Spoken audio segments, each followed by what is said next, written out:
자본시장은 계속 그래서 뭘 찾아다니면서 네. 지금 2차 전지 소재 아까 또 뭐 경영진가 툭 덜어지고 갔지만 뭐 그런 것도 있었고 시세들이 나오는 기업들이 많아요. 뭐 YMC 우리 한번 YMC 했었는데 예, 지난주 월요일 이번 주 월요일 날 월요일 했었죠? 날 네. 오늘 어제 공시 나왔죠. 네, 공시 나와서 공시가. 오늘 좀 기대되는. 어제 시간 외에서 좀 좀 많이 상승이 좀 아마 되더라고요. 8월에 또 나오지 않을까. 저희 추측입니다. 그걸 어떻게 또 그렇게 빠른 정보를 합리적 추론. 네.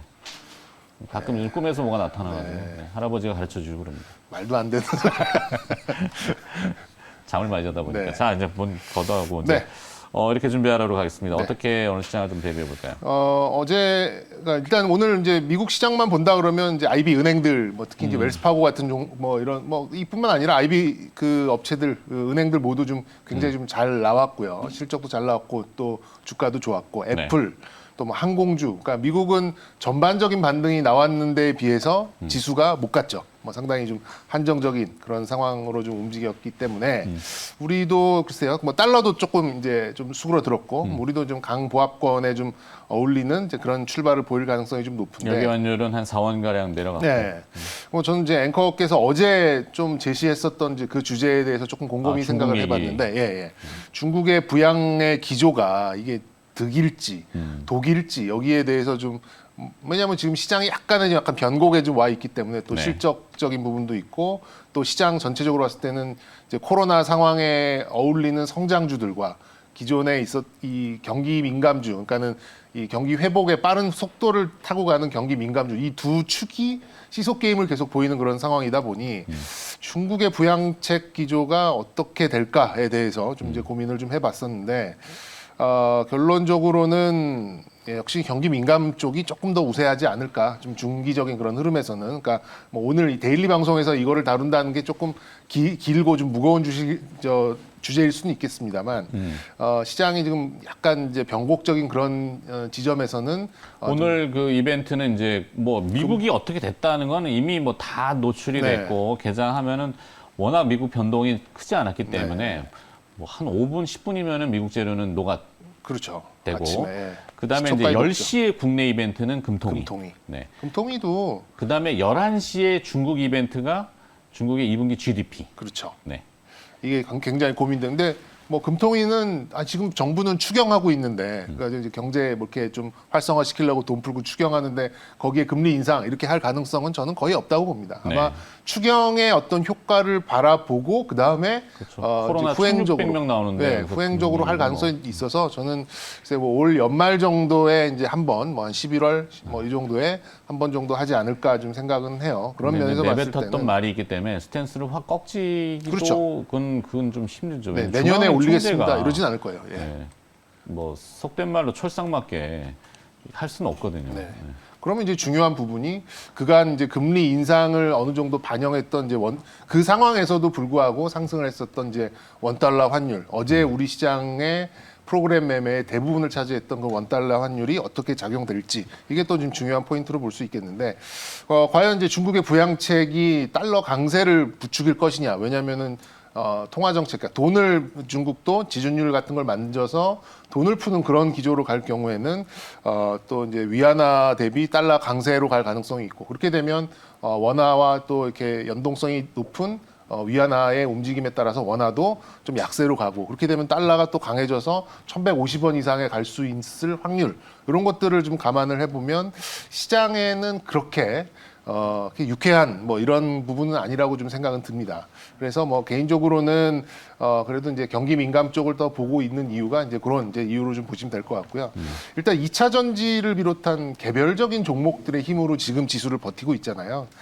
근데 이제 IPO에 쏠려버린 이제 이런 수급 공백, 뭐 지금 25조 정도는 나오고는 있습니다만 주가의 모멘텀이 길기가 힘든 이제 그런 상황으로 보시면 될 거고 그래서 단기적인 전략은 뭐 한 3일에서 5일 정도의 상승이 나온 업종군 또 뭐 종목군 이럴 경우에는 뭐 한 절반 혹은 그 이상의 뭐 차익 실현을 하신다든가 비중 조절을 하시는 그런 전략이 좀 좋아 보이지 않나라는 생각이 듭니다. 그래서 이제 현재 시점에서는 일단은 이 실적 발표까지 약간의 이제 소강 상태를 보일 가능성이 좀 매우 높다라고 좀 생각이 들고 네. 만약에 시장 상황이 환율의 상승 그러니까 1,150원 뭐 어제 막 오늘 지금 40원대 중반으로 좀 훅 떨어지긴 했습니다만 만약에 이제 중국의 부양책, 중국의 이제 돈 풀기 이런 게 돼서 환율의 영향에 대해서 좀 올라간다 그러면 한다면 시장은 또 뚜껑이 덮인 그런 상황이 될 가능성이 높기 때문에 7월은 나머지 7월에 이제 나머지 기간 동안은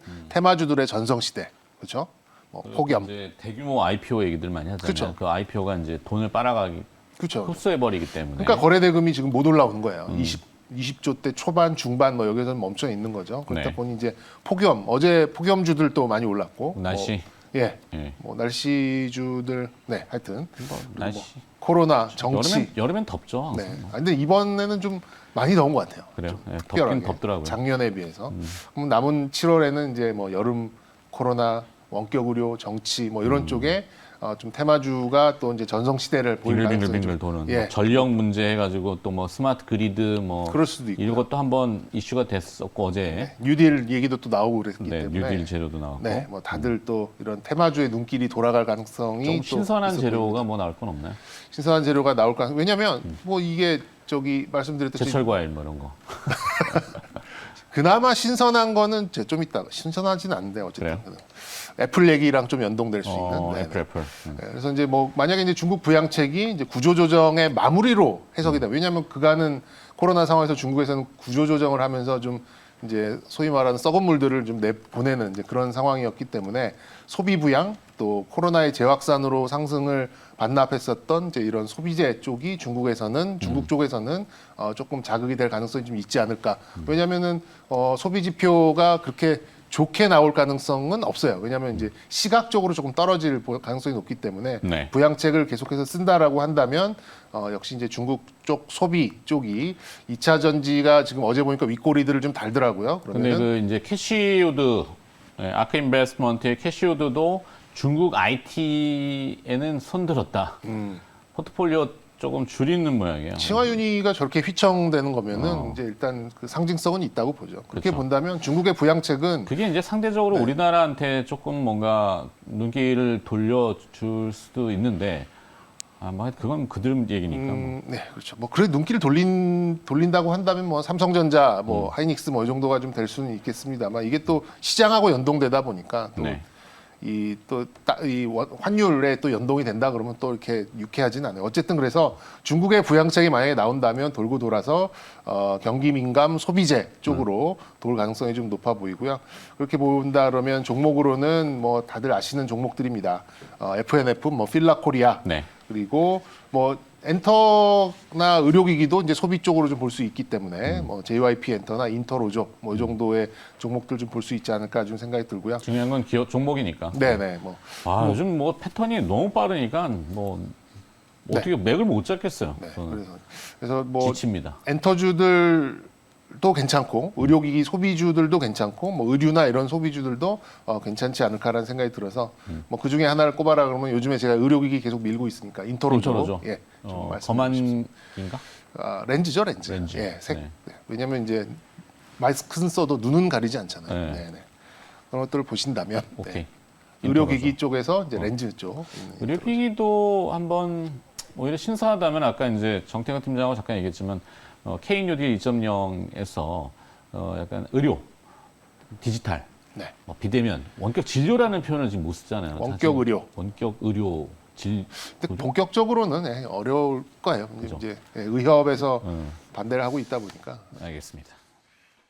앞서 이제 눈에 띄는 것들 중에는 이제 M&A 재료가 좀 있고 네. 인터파크 한샘 있는데 뭐 한샘은 이따 뒤에 또 애널리스트가 나오시니까 또 CTC 바이오가 왜 이렇게 높은 CTC. 프리미엄을 얹어서 블록들이 됐는가가 이제 회자가 됐었는데 적대적 M&A다. 뭐 이런 얘기가 돌면서 이제 불기둥을 이제 네. 내는 이제 그런 상황이 있었죠. 자 시간이 또 다 됐는데 예, 빨리 가야 그래서 되는데 빨리 애플 보면- 이슈가 좀 있죠. 네, 뭐 애플 이슈랑 맞물려서 이제 최근 디스플레이 관련된 종목들이 굉장히 잘 갔습니다. 우리가 네. 모르는 사이에 2차 전지 뭐 이런 쪽에 뭐 정치 테마 이런 데 쏠려 있는 사이에 디스플레이 관련된 종목이 6월서부터 이미 상당히 많이 좀 자기 갈 길을 좀 가고 있어서 이렇게 좀 말씀을 좀 드리려고 하고 뭐 네. 그 기저에 깔린 논리는 뭐 뻔합니다. LG랑 삼성전자 모두 좋은 실적을 냈는데 그 실적은 가전, 디스플레이 이런 쪽에서 비롯됐다. 그렇게 본다면 이 이제 그 후방에 있는 기업들의 실적은 사실 따놓은 당상이다. 2분기 실적은 굉장히 좋을 것이고 그렇게 되면 굉장히 단단한 그런 하방을 좀 잡고 갈 가능성이 좀 매우 높다라고 봐지고요. 아직까지 이제 이 핵심은 이 디스플레이의 이제 차세대의 핵심은 이제 UTG 쪽인데 아직까지 수율이 안 나오잖아요. 네. 그러다 보니까 그 수율을 10% 높이면 기업의 가치가 5천억이 늘어난다 뭐 이런 얘기가 있을 정도로 UTG의 가공에 대한 그런 얘기가 있어서 이제 그때 하나 이슈가 됐던 게 이제 하나기술이라는 그런 종목이었고 뭐 일단 어제만 보더라도 이제 그 실리콘웍스가 이름을 바꾼 뭐 LX 세미콘 이런 종목도 굉장히 잘 움직였습니다. 그런 것들 좀 감안을 해보시면 디스플레이 관련된 종목들 지금 상황에서 신규 접근을 해보셔도 괜찮다라는 말씀을 드리고 싶고요. 종목은 LX 세미콘 뭐 대장주로 보시면 될 것 같고요. AP 시스템, LB 세미콘 뭐 이렇게까지 뭐 BH는 아까 김영민 매니저가 좀 했기 때문에 네. 뭐 겹치니까 말씀 안 드리고 그리고 또 제가 관심 있어 하는 거는 디스플레이 관련된 종목 중에 이제 공략주로 이따가 또 말씀드리도록 하겠습니다.